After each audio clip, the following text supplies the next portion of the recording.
sommes engagés publics. Bienvenue aux engagés publics. Cette semaine, c'est Denis Martel au micro. Aujourd'hui, je suis avec Clément Laberge. Salut Clément. Salut. Et nous sommes aussi avec... Capitaine Souverain.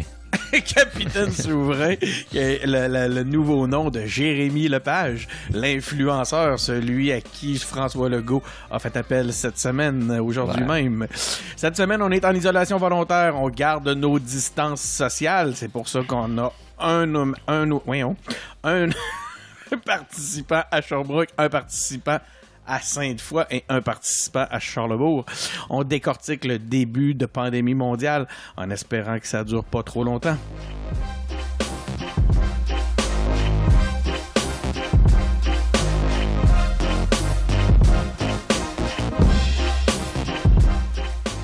Cette semaine, c'est la pandémie. Vous voyez, ça ne nous empêche pas d'avoir du plaisir.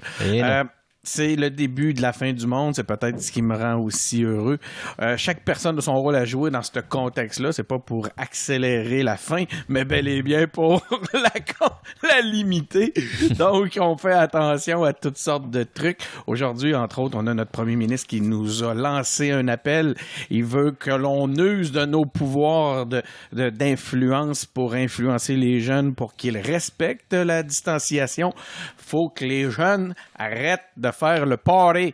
Toi, Jérémy, qui est un jeune et qui est aussi un influenceur, avec des fois des portées de plus de 100 000 auditeurs. Un gars de party aussi, je pense. Un gars de party aussi. Je sais pas si on me définit plus qu'en tant qu'influenceur ou bien en tant que gars de party. Je pense que j'aimerais mieux gars de party. Influenceur, ça fait un peu péteux de brou. Fait que, tu sais, personnellement, je me considère avant tout un étudiant qui a un influenceur. Tu sais, je fais des vidéos à temps partiel quand j'ai le temps par-ci par-là, mais c'est sûr que... Ouais. La bonne chose là-dedans, c'est qu'il y a un phénomène d'association comme ça. Les jeunes qui aiment faire le party te regardent sur les médias sociaux. Ils s'associent à toi et ils se disent « Moi, j'ai le goût de faire comme Jérémy, je vais rester chez moi. » Ouais, sauf que moi, j'ai le goût de faire le party. Fait que ça, c'est un problème, tu vois.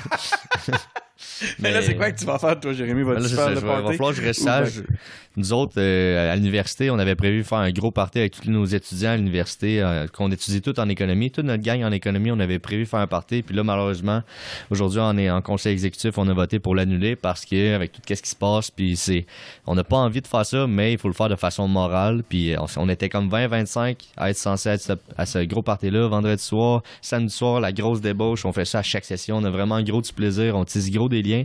Mais malheureusement, ça n'aura pas lieu cette session-ci parce que c'est vraiment une situation extraordinaire. C'est vraiment du jamais vu ce qu'on vit en ce moment. Puis ça va passer à l'histoire. On va s'en souvenir longtemps. Moi, je suis persuadé qu'on va même en parler à nos petits-enfants. Mais pour ça, ça implique des conséquences, des responsabilités puis des devoirs moraux aussi. Fait qu'il faut faire notre part. Est-ce que tu comptes faire une vidéo spéciale dans ce contexte-là? Ouais, ben c'est ça, là. Aujourd'hui, j'ai cru voir, comme tu en parlais, là, que François Legault a comme une espèce d'appel aux jeunes de comme dites aux autres jeunes de rester sages. Puis là, moi, je me dis, je pourrais faire quelque chose en même temps. Qu'est-ce que je pourrais faire? Je pense à ça. Puis là, je suis en train de me dire, je pourrais faire une petite musique. J'ai goût de faire une petite musique, puis genre poster ça de même. En même temps, je suis pas un chanteur. Tu sais, j'ai vu genre Émile Bledo puis Cœur de Pirate faire des affaires. Eux autres, tu sais, ça fait du sens qu'ils fassent de quoi de musique. Moi, si je fais de quoi de musique, je vais avoir l'air d'une bine, mais bon, je m'en encore ici, moi, d'avoir l'air d'une bine, tu comprends? Si je peux faire ma part via de quoi d'original, je vais essayer. En tout cas, moi, je pense à ça. Je réclame une toune de Jérémy Lepage. Moi, je t'ai vu chanter une chanson que tu avais composée à l'hommage à Agnès Maltais à Québec. Ça fait longtemps, ça, ouais. Écoute, c'était absolument fabuleux, donc s'il te plaît, fais-le. Clément, de ton côté, qui crois-tu pouvoir influencer? Moi, j'ai pas prévu. Moi, je consacre mon énergie à bien gérer la quarantaine ici, puis à donner des nouvelles au monde autour de moi, puis à en profiter pour vérifier si ils respectent bien les consignes, puis qu'ils sont pas négligents là-dessus. Fait que des fois, vérifier que les gens suivent les consignes, puis en profiter pour prendre des nouvelles, c'est pas plus mal. OK, donc comment avez-vous vécu vos derniers jours, les gars? Moi, je suis curieux de savoir quel a été l'impact sur vos vies et surtout savoir, est-ce que vous avez peur, Clément? Est-ce que j'ai peur? Écoute, moi, j'ai pas peur de ce qui se passe au Québec maintenant. Je te dirais que c'est même le contraire. Je bouffe pas mal d'actualités par les temps qui courent. CNN, Le Monde, Radio-Canada, je grappille pas mal. Puis il y a nulle part ailleurs sur la planète où je me sentirais plus en sécurité qu'ici. Donc bravo bien sûr à François Legault, bien sûr à son gouvernement, mais aussi à tous les Québécois. Je m'émerveille tous les jours de comment on a réussi à virer de bord bout pour bout notre quotidien individuel et collectif. Moi, ce qui me fait peur, c'est ce qui se passe au sud, là. Comment ça va tourner tout ça aux États-Unis, ça je te dirais que je suis pas trop zen avec ça là. J'essaie de lire un petit peu, mais il y a des fois que je préfère fermer CNN que de trop réfléchir. Ça pourrait mal tourner, ça me fait peur. Les signaux semblent contradictoires, hein? On n'entend pas toujours des éléments qui semblent cohérents d'une journée à l'autre ou d'un intervenant à l'autre. Ouais, puis c'est contrairement ici où là tout est organisé, puis on sent que les pouvoirs publics sont en contrôle et tout. Aux États-Unis, c'est totalement non coordonné. Les gouverneurs d'une place, de l'autre, évidemment le pouvoir fédéral, tout est désorganisé. Puis quand on sait que l'état du filet social, tout le monde risque d'être rapidement laissé à lui-même. Dans un pays où il y a des millions d'armes à feu en circulation libre, j'aurais pas le goût d'être là actuellement. D'ailleurs, on a vu une photo circuler au Colorado où il y avait des files d'attente là, pour pouvoir aller se procurer une arme. Aux États-Unis, j'ai vérifié voir si j'ai fait une recherche inversée pour voir si la photo était effectivement d'actualité, si c'était pas une vieille photo qui était ressortie d'outre-tombe pour faire du fake news. C'est très prudent. Et non, ça semblait être une photo qui était vraiment dans le contexte où on nous la présentait. De ton côté, Jérémy, est-ce que puis je t'ai entendu toi-même la semaine passée, tu t'en as parlé lors du dernier épisode de cette réalité-là, à savoir que peut-être que ça pouvait favoriser Bernard Sanders, cette réalité-là, justement à cause de cette couverture-là qui est inégale puis qui est souvent même inexistante. Comment tu vois les choses? Pour moi, je trouve ça très, très big. Je trouve ça très énorme comme situation. C'est vraiment intense. Qu'est-ce qui se passe? Moi, personnellement, genre, pour répondre, mettons, à la question que tu avais posée à Clément tantôt, par rapport aux impacts sur ma vie, comme... Moi, j'ai perdu ma job. OK, je donnais des cours de danse country. Maintenant, il n'y a plus de salle disponible pour donner des cours de danse. C'est normal. On veut pas de rassemblement. Plus de job. Moi, les cours, ils ont été annulés. Fait qu'il n'y a plus de cours présentiels. Fait que là, il faut que je check pour faire ça à distance. Puis encore là, c'est pas avec tous les profs qui font ça. Parce qu'il n'y a même plus de party par-dessus le marché. Plus de party en plus. Fait que là, plus de sport non plus. Je peux plus m'entraîner. Je peux plus jouer au frisbee avec des amis. Je peux plus rien faire. Plus d'implication politique. Je peux plus rencontrer de monde. Plus d'implication étudiante. Plus de party. Plus de cours. Plus de job. Moi, en ce moment, je suis tout nu. C'est comme si je sais plus quoi faire pour vrai. Là, je suis comme, je me lève. J'écoute des séries sur Netflix. J'ai jamais écouté des séries d'habitude sur Netflix. Et j'ai à peine fait ça dans ma vie. Je suis comme, man, qu'est-ce que je fais? Je sais laquelle t'écoutes? Là, en ce moment, c'est un peu concept. Je me suis dit, je vais écouter Zoo. Pour ceux qui connaissent la série Zoo, c'est genre... je veux pas comme dévoiler le punch, mais en gros, le thème, c'est une infection animale qui s'avère être une infection aussi sur les humains. Puis là, en tout cas, fait que je me dis, ça va être concept. Je l'ai déjà un peu écouté. Puis là, je me dis, je vais l'écouter au complet. Puis ça pourrait être intéressant. Fait que, en tout cas... Mais c'est pas pour entretenir ta peur, ça, justement? Ben, moi, ma peur, c'est nécessite par rapport au coronavirus, là, ça ne nécessite pas par rapport à moi. Moi, mon enjeu, c'est de ne pas l'attraper pour ne pas le donner à des personnes plus vulnérables ou le donner, mettons, à mes grands-parents, qui, eux, seraient plus vulnérables que moi. Moi, j'ai déjà été malade à en vomir 6 fois par nuit, puis c'était vraiment pas cool, mais j'étais encore en vie, puis je sais que si je l'attrape, je vais pas bien filer, puis ça sera pas nécessairement le fun, mais je vais pas en mourir, puis je suis convaincu que j'en mourrai pas. Mais par exemple, l'enjeu, c'est de le donner à d'autres personnes plus vulnérables, puis ça, je me sentirais vraiment, vraiment coupable et mal d'être conscient, puis de me dire que, OK, à cause de moi, d'autres personnes en souffrent, puis ça, je veux vraiment, vraiment pas que ça arrive. Fait que la peur se situe plus au niveau de je veux pas l'attraper pour ne pas le donner. Donc, un appel supplémentaire aux jeunes, c'est pas le temps de faire le party, c'est surtout pas le temps d'être négligent. Respecter les consignes de distanciation. Clément, est-ce qu'on est en train d'écrire, est-ce qu'on est en train de se tourner le livre sur une page blanche? Qu'est-ce qui va arriver au sortir de cette crise?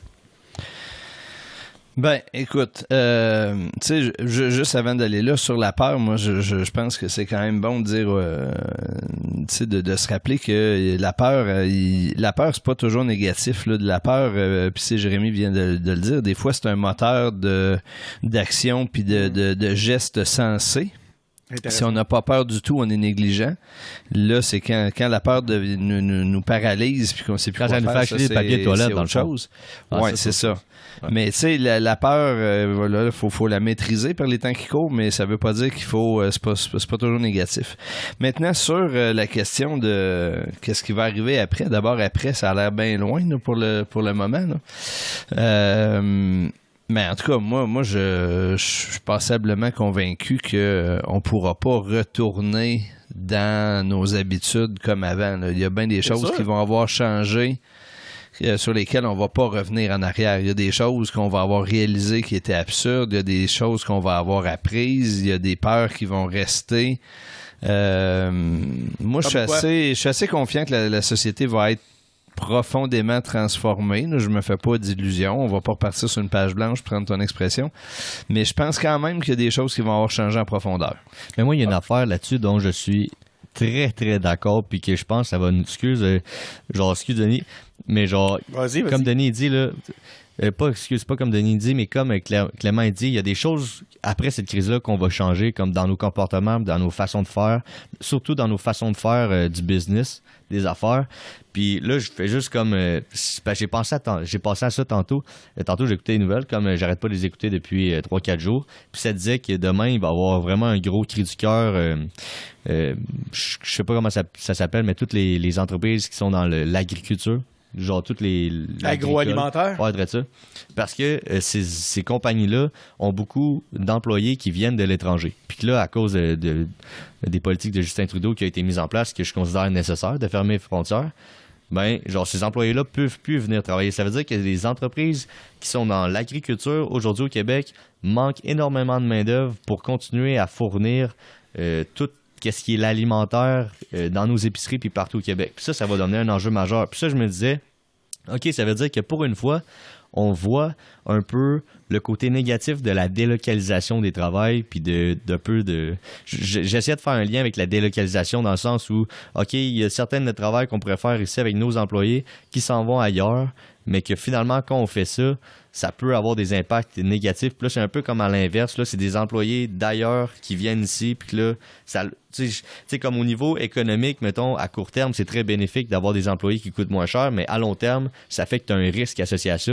Puis dans des crises comme ça, ben mais Jérémy, c'est-tu parce qu'ils coûtent moins cher ou c'est parce qu'ils ont juste personne au Québec peut-être. qui Ou veut ça, prendre c'est les notre postes? affaire. Si c'est personne, ben là, OK, c'est notre affaire. Mais si c'est parce que c'est de la main-d'œuvre qui coûte moins cher, puis c'est de la main-d'œuvre sur le coin de la table, malheureusement, ben ça peut comme nous amener une réflexion de OK, ben il y a des enjeux négatifs à ça.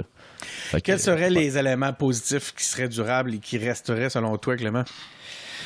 Mais tu sais, je pense qu'il y a des changements, entre autres, dans nos usages des technologies de façon professionnelle, le télétravail, des outils de communication souples, le temps qu'on passe en réunion, le temps qu'on passe en déplacement. Je pense que ça, il va y avoir une grande réflexion qui va se faire de beaucoup de monde là-dessus. Donc ça, c'est plus dans nos habitudes de travail. Je suis assez d'accord avec Jérémy aussi que les structures économiques de nos sociétés vont être questionnées. Je voyais un article aujourd'hui qui disait on a accepté pendant des années de se dire que c'est pas grave si toute la production de certains matériaux indispensables aux médicaments se faisait uniquement en Chine. Ben là on voit que ben oui, c'est quand t'as juste un producteur qui est à l'autre bout du monde, quand ça chie, t'es pas plus avancé. Fait que il va y avoir toute une réflexion, je pense, sur des systèmes en redondance, puis sur le fait que on peut pas tout laisser se laisser dans des situations de vulnérabilité. Puis J'oserais ajouter que je pense qu'on va réhabiliter une partie du rôle de l'État que depuis 40 ans, on avait vu s'effriter. Regardez bien débouler les propositions de nationaliser des entreprises, des secteurs de l'économie. Puis là, on va en avoir pour, je sais pas, des années et des années à travailler ça, à revoir ça. Puis je pense qu'on va réhabiliter les pouvoirs publics à travers ça. Ce qui est étonnant, c'est qu'à travers cette accélération-là de plusieurs changements. On voit arriver des choses qu'on demande et qu'on espère depuis peut-être 15 ans, comme par exemple le télétravail, ce genre de trucs-là, ou par exemple la possibilité de voir les super infirmières prescrire ou les pharmaciens avec plus de pouvoir. Soudainement, tout ça est possible. La télémédecine. La télémédecine, est-ce que, s'il vous plaît, en sortant de ça, on pourrait au moins garder tous ces éléments-là qu'on vient de nommer? Puis tu sais, Denis, ça aurait pris combien de temps planifier la formation de, je sais pas moi, 100 000 fonctionnaires à la visioconférence puis au télétravail? C'était une tâche qui était titanesque. Ben là, on va l'avoir faite dans un contexte totalement imprévisible, mais on va l'avoir faite. On les a poussés dans la piscine.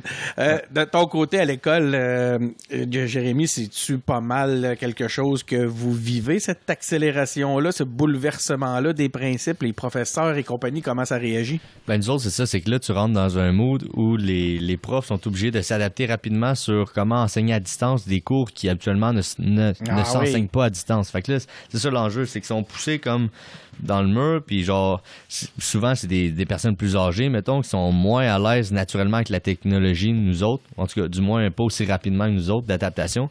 Puis là, la direction les pousse d'une direction, OK, là, vous êtes obligés d'utiliser telle application, puis là, le syndicat embarque là-dedans, puis là, t'as nous autres, OK, ben on connaît pas nécessairement l'application, les profs non plus, puis là, OK, vous êtes obligés de faire telle affaire. Puis là, finalement, les profs ont pas tant... Tu sais, je veux dire, ils peuvent nous enseigner, mais ils sont pas obligés, ils peuvent suspendre les cours. Là, comment les évaluations vont se faire? Est-ce qu'on va vraiment retourner à l'école dans 2 semaines ou pas? Parce que ça, c'est une autre grosse question. Sachant que les frontières viennent se fermer puis que de jour en jour, il continue d'avoir plus de gens qui ont le coronavirus. Est-ce qu'on va vraiment retourner à l'école? De quelle façon les évaluations vont se faire si on ne retourne pas à l'école? Ça, c'est plein de questions qui se posent, puis que autant les professeurs que les étudiants, on sait plus trop où c'est qu'on en est. Puis l'autre affaire, c'est que les professeurs, nous autres, on attend comme des réponses d'eux, mais eux, eux autres aussi, ils ont une famille, puis eux autres aussi ont des préoccupations, puis eux autres aussi, ils ont une vie, puis eux autres aussi, ça leur tente peut-être pas nécessairement de commencer à trouver une nouvelle façon d'enseigner qui risque d'être plus difficile que des présences en classe, parce qu'à distance, nous autres, surtout en économie, c'est des graphiques, des maths. Puis ça, genre, on a besoin d'un tableau, puis d'une craie, puis d'effacer, puis de recommencer, puis de comprendre, poser des questions. À distance, c'est vraiment plus difficile. Fait que ça rajoute vraiment de la difficulté.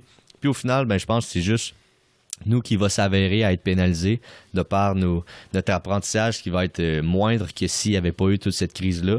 Puis là, on va être pénalisé dans le futur. Moi, je suis pas mal convaincu que mon prochain cours d'économétrie puis mes prochains cours d'économie, ben je vais être moins prêt à y faire face parce que je vais avoir moins appris dans les cours que j'ai présentement. Puis c'est plate, mais ça fait partie de la game.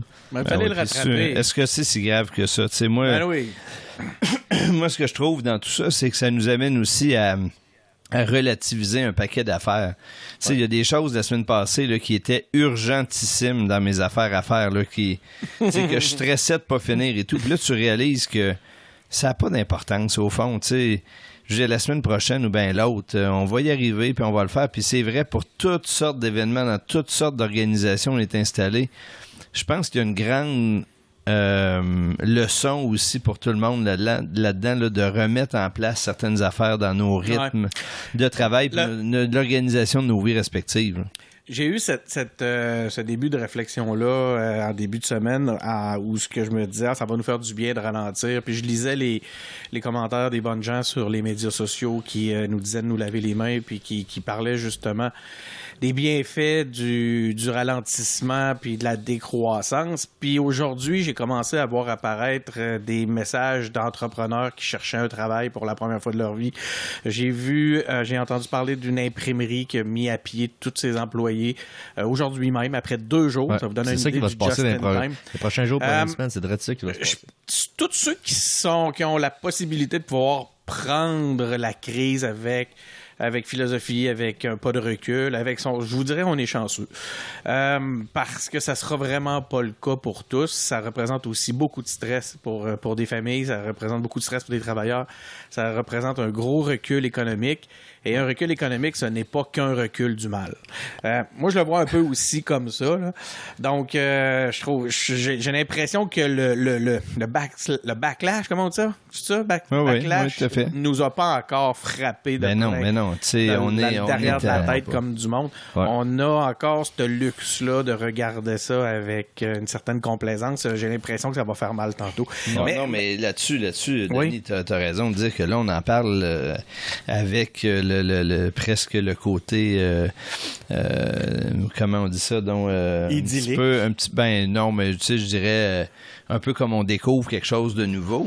Comme si c'était une tempête. Mais juste pour rappeler, là, jeudi, c'est il y a 5 jours. Ouais. Puis on sait que c'est pour 14 jours au moins. 14 jours, c'est encore 2 autres fois ce qu'on vient de passer. Puis les scénarios d'à peu près tout le monde commencent à comprendre qu'on va dépasser ça. Tu sais, la France envisage que ce soit 45 jours. Fait que on n'est pas au bout de nos peines, là. Il va falloir continuer à réfléchir, il va falloir s'entraider, il va falloir essayer de trouver de l'aide pour du monde autour de nous autres qui vont être stressés, etc.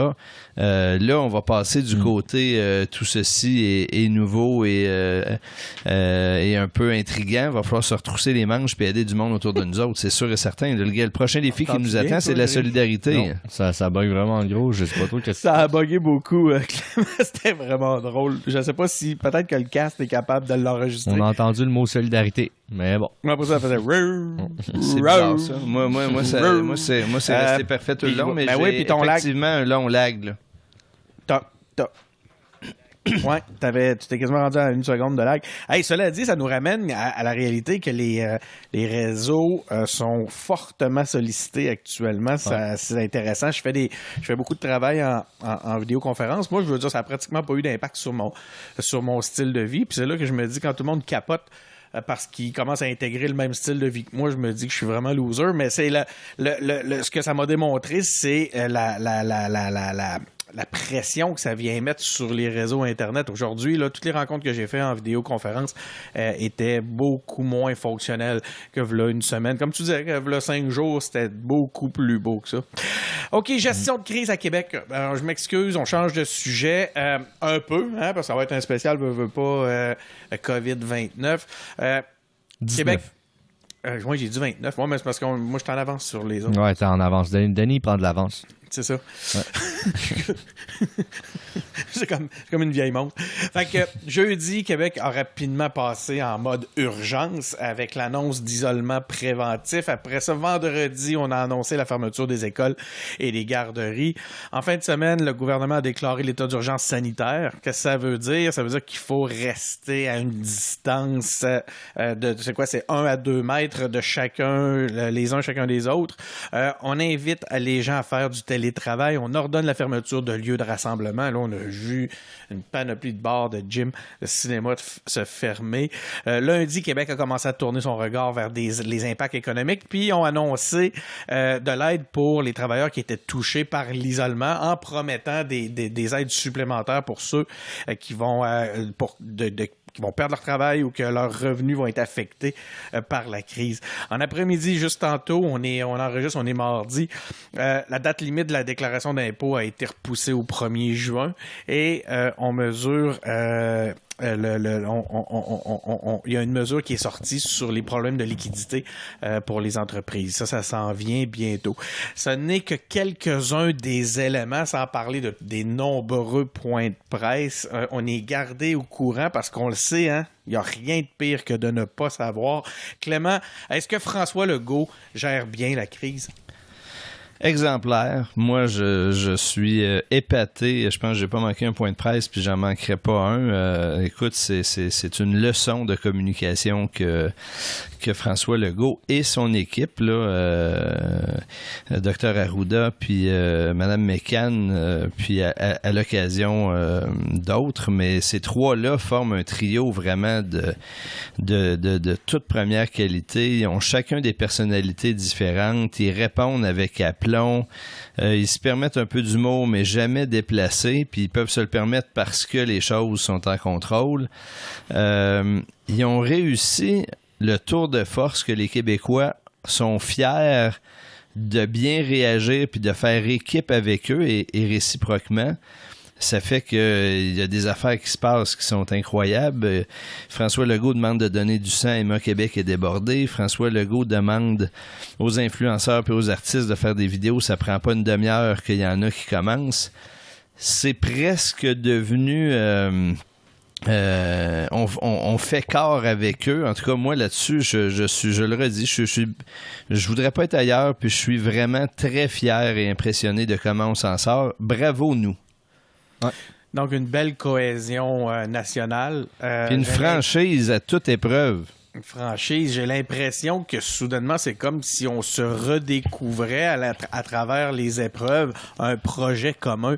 De ton côté, Jérémy, qu'est-ce que tu as à dire sur la gestion de François Legault? Moi, François Legault, je trouve qu'il gère en tabarnak. C'est un hostie de chef d'État en ce moment, pour vrai, Denis. Là. Hey, moi, j'étais avec ça, là, puis il arrive, là, puis pas de texte, tout en confiance, puis tu le sens comme un bon père de famille, authentique, intègre, tu sens qu'il sent comme la misère des gens ou la difficulté des gens. Tu sens qu'il a envie d'aider les gens, puis tu te sens pas, mettons, comme...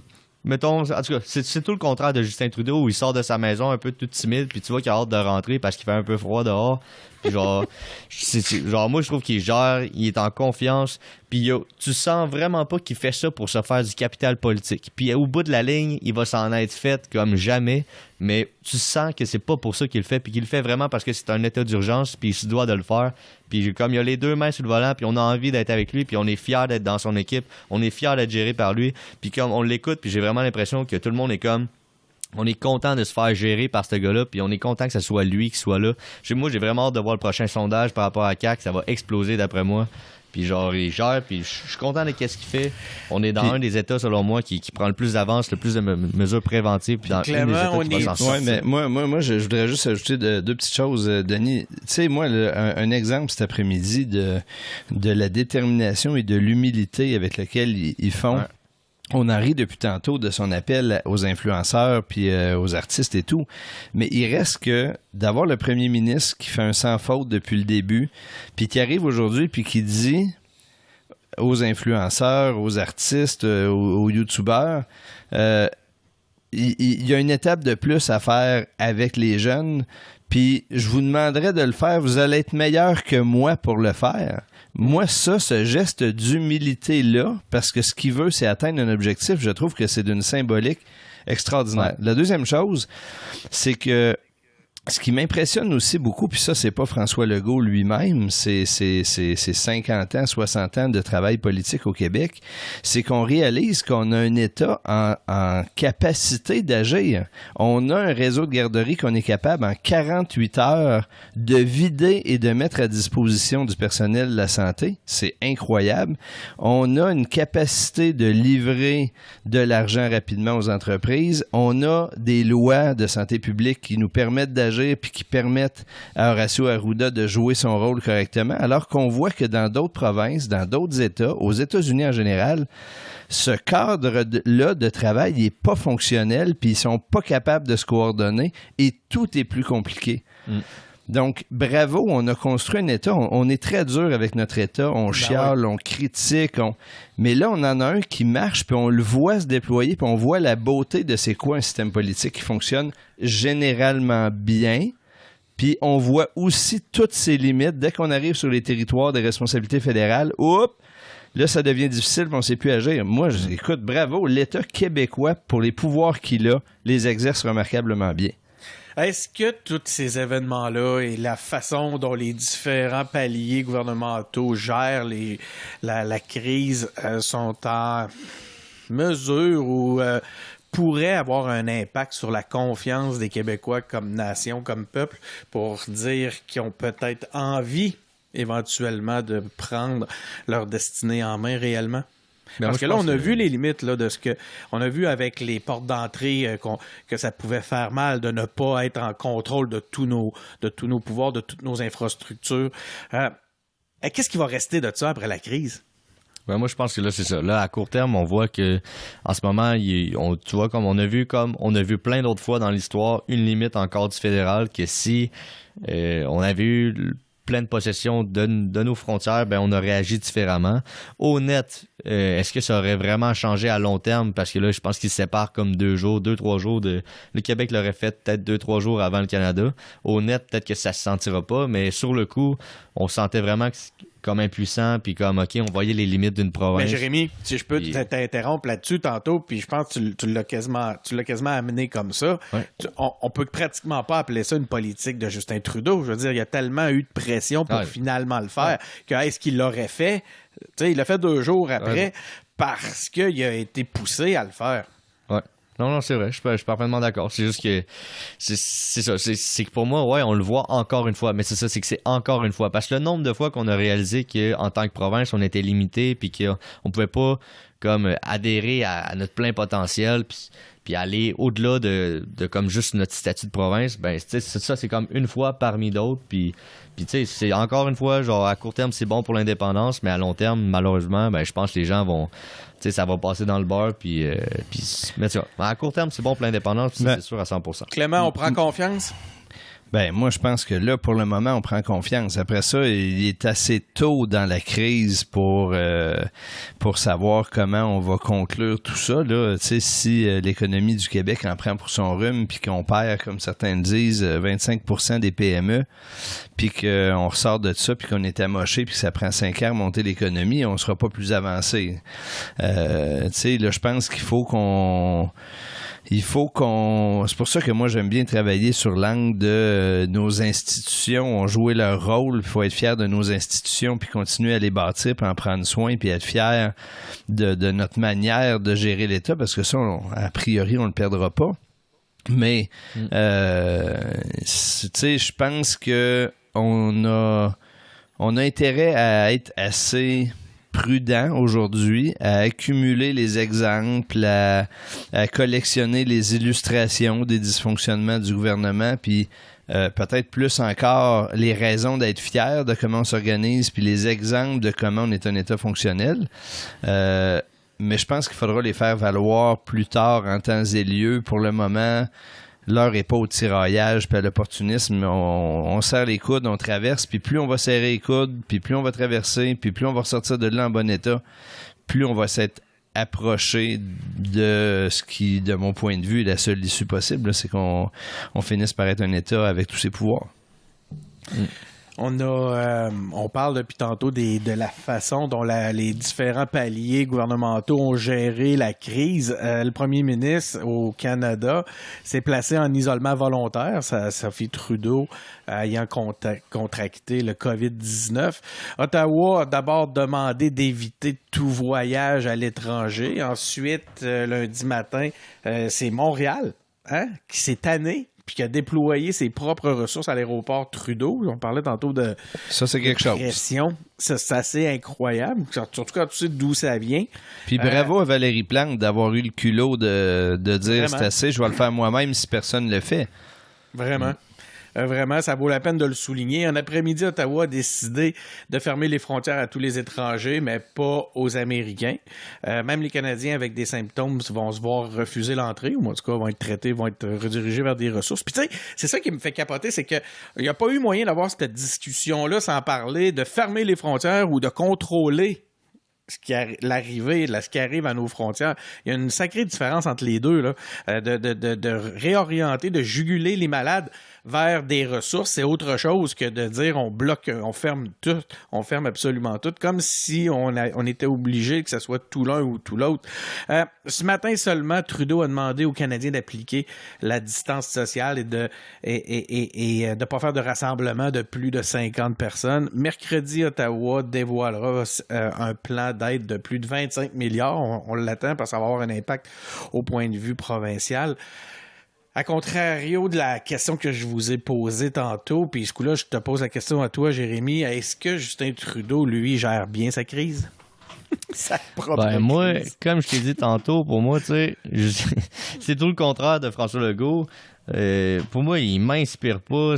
Il est là, puis on dirait qu'il est plus affecté. Tu sais, je pense, sa blonde, elle l'a, je sais même. Lui, il l'a-tu? Il l'a-tu, Justin Trudeau?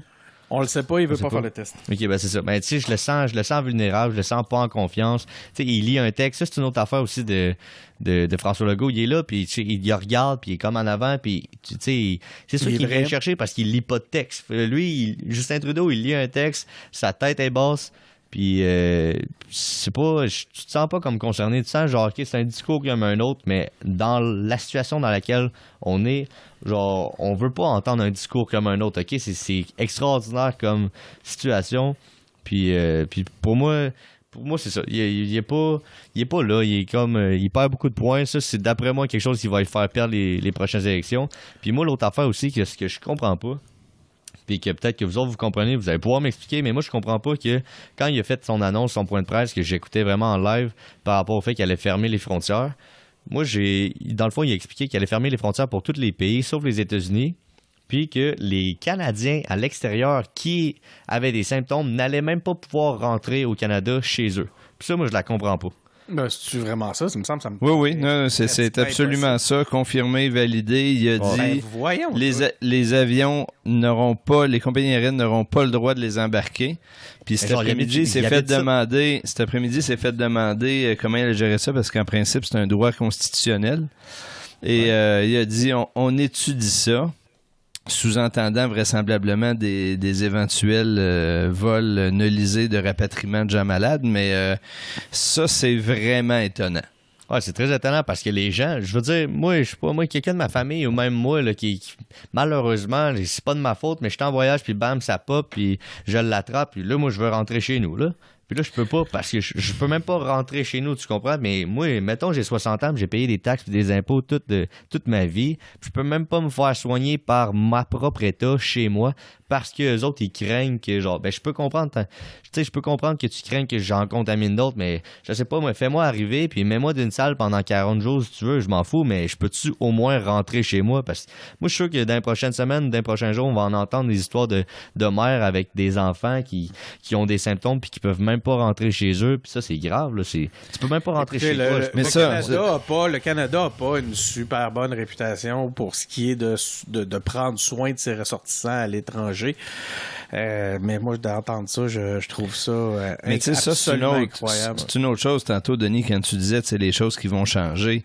Notre rapport au voyage va changer aussi, je pense, durablement. Tu sais, là, depuis quelques années, on se déplaçait sans jamais réfléchir au fait qu'on changeait de pays, qu'on changeait de loi. Les assurances, c'était devenu, tu sais, on s'en occupait plus ou moins, en tout cas, quand on est jeune, puis...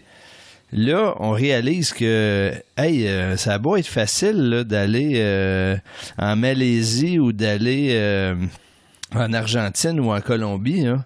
Puis même en Italie, là, quand c'est le temps de revenir, ça peut se compliquer drôlement. Fait que là, on redécouvre les systèmes nationaux, on redécouvre les distances, on redécouvre... Puis là, on est obligé de se demander, OK, si je pars, là, mettons que ça redéraille, cette affaire-là, là, je suis prêt à rester près à l'autre bout. Ça va prendre du temps avant qu'on retrouve la même candeur devant les voyages internationaux. Ouais. Puis toi, Clément, pour ce qui est de la note de gestion que tu donnes à Justin Trudeau, t'en es où? Ah ben moi, le jugement il est fait, là. Je veux dire, c'est une honte. Trudeau, au mieux, a l'air toujours 2 jours en retard. Là, on commence à comprendre qu'il y a des divisions importantes dans son cabinet qui lui facilitent pas les choses. Mais je veux dire que dans un contexte pareil... le chef de l'État soit pas capable d'élever son leadership pour arranger ces dissensions-là puis faire travailler tout le monde ensemble, pour moi, c'est incompréhensible. Donc, tu sais, on a vu Legault depuis le début qui s'est assuré de communiquer régulièrement, de qualité, de témoigner, qui a parlé à tous les chefs des partis d'opposition, qui les a mis dans le coup. Puis Legault est à Ottawa, dans une situation de gouvernement minoritaire. En tout cas, moi, je ne l'ai jamais vu faire référence au fait qu'il a travaillé et qu'il a essayé de coaliser puis de mettre derrière lui les autres. Pour moi, ces choix-là, dans le contexte dans lequel il est, sont incompréhensibles. L'autre chose qui me fascine, c'est la densité d'informations dans un point de presse de François Legault puis la densité d'informations dans un point de presse de Trudeau, de Justin Trudeau. Puis là, écoute, j'essaie de comprendre comment il peut y avoir aussi peu de choses dans une demi-heure de Justin Trudeau, puis autant de choses dans les 5 premières minutes de Legault. Puis là, bon, il y a des stratégies, il y a ça à faire, mais une chose qui me frappe, puis je pense qu'il faut rattacher ça à ce que Jérémy disait tantôt sur le fait que Justin Trudeau lit, puis qu'il a la tête basse, puis etc., c'est que l'habitude fédérale fait qu'il est obligé de tout dire en double.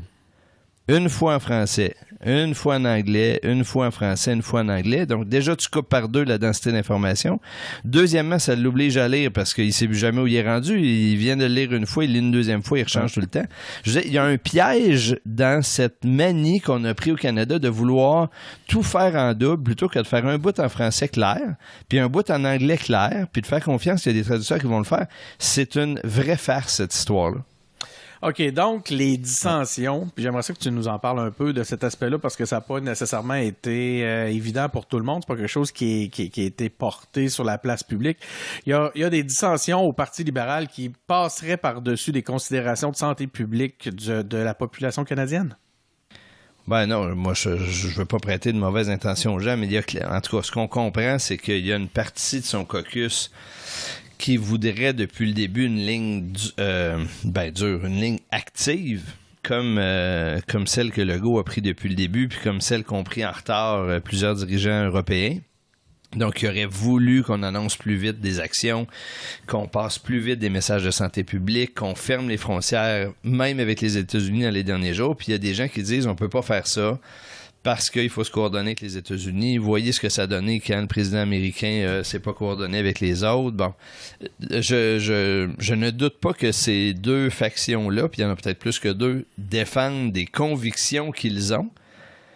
Mais il reste que le rôle d'un chef dans une période de crise, c'est de trouver des solutions à ces dissensions-là, c'est de les écouter puis d'amener la baraque à quelque part. C'est pas de prendre tout ce temps-là puis retarder. Puis là, si vous avez pas vu le court extrait d'un médecin de l'OMS qui dit, dans une période comme celle dans laquelle on est, le plus grand danger, c'est la crainte de faire des erreurs qui nous fait retarder des décisions. Ben là, vous avez un cas patent avec Trudeau.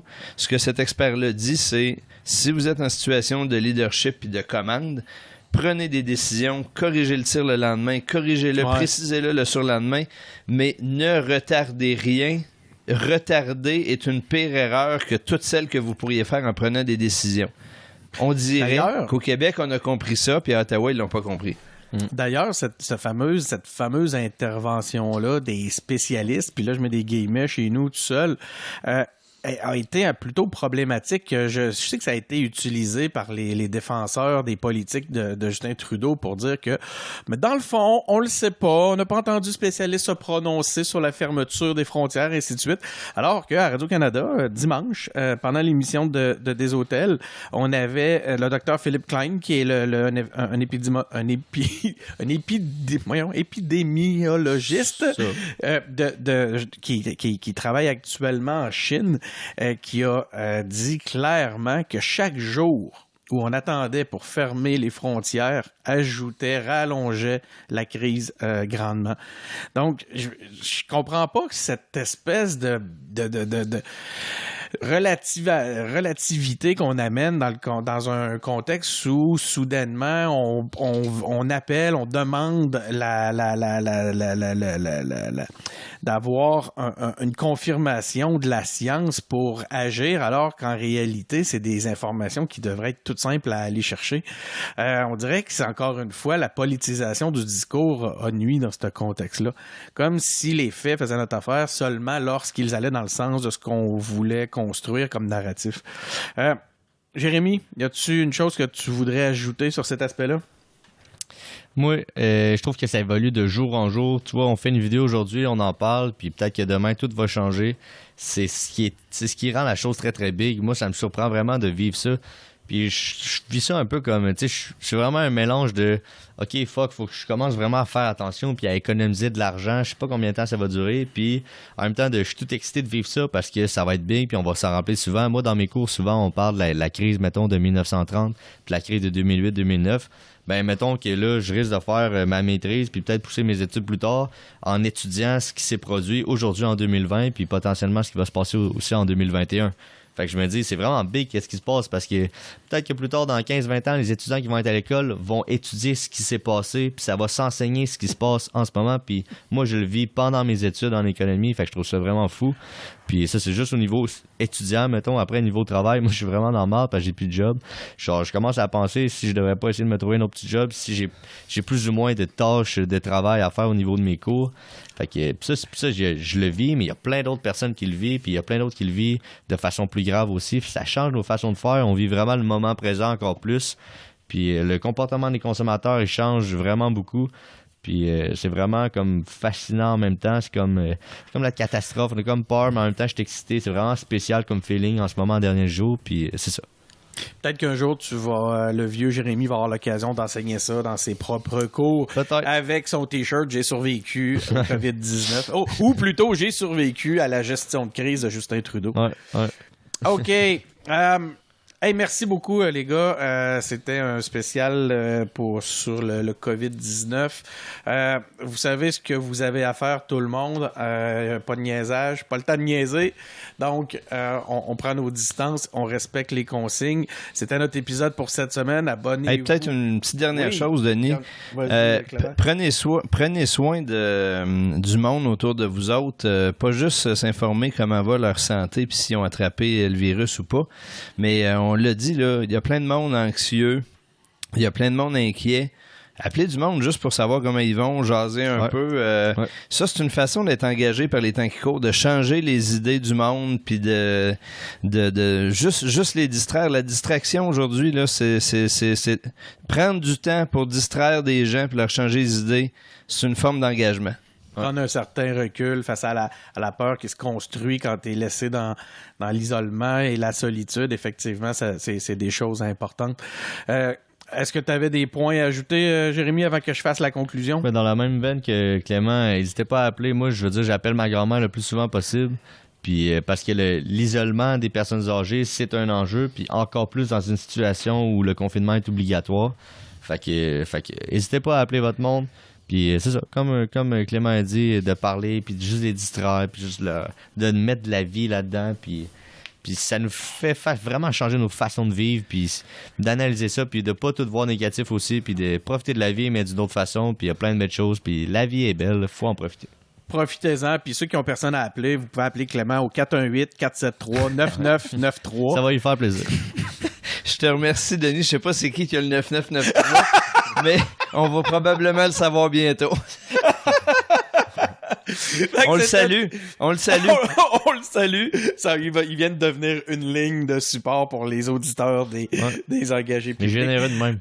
On est généreux comme ça. Vous demanderez comment il vit sa quarantaine. Comment il vit sa quarantaine. Toi, demain, Jérémy, on attend ta capsule. J'ai bien hâte de voir ça. Oui, abonnez-vous à nos balados. De toute façon, là, vous avez rien que ça à faire. On est rendu quasiment à 95 balados.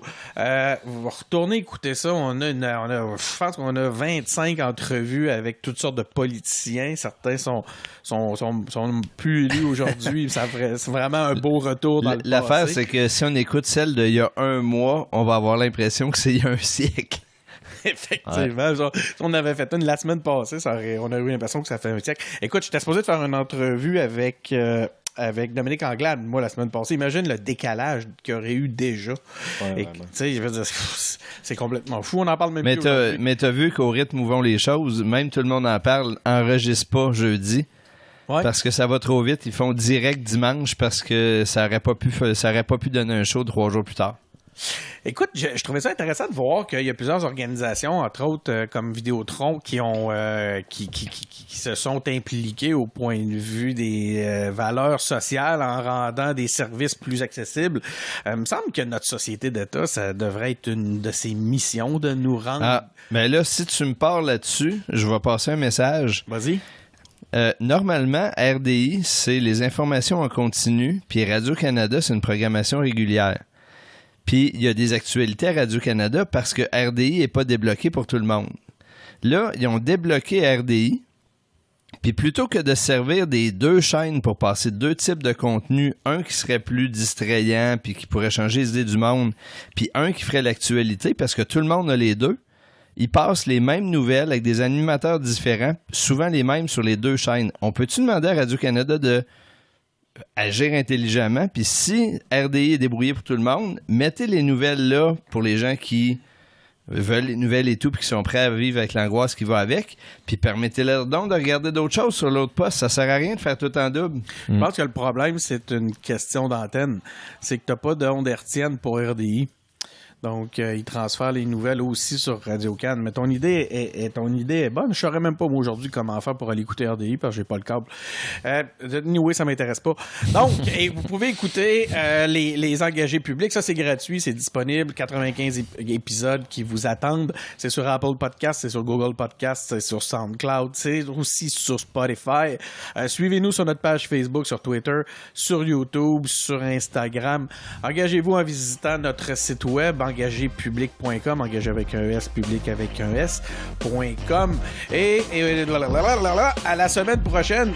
On va avoir une bonne pensée pour toi, Jérémy, vendredi, quand tu vas être seul chez vous. Parfait, c'est bon ça. Au lieu d'être au party. Ouais. Donc, à la semaine prochaine. Et ça, c'est vraiment si Dieu le veut.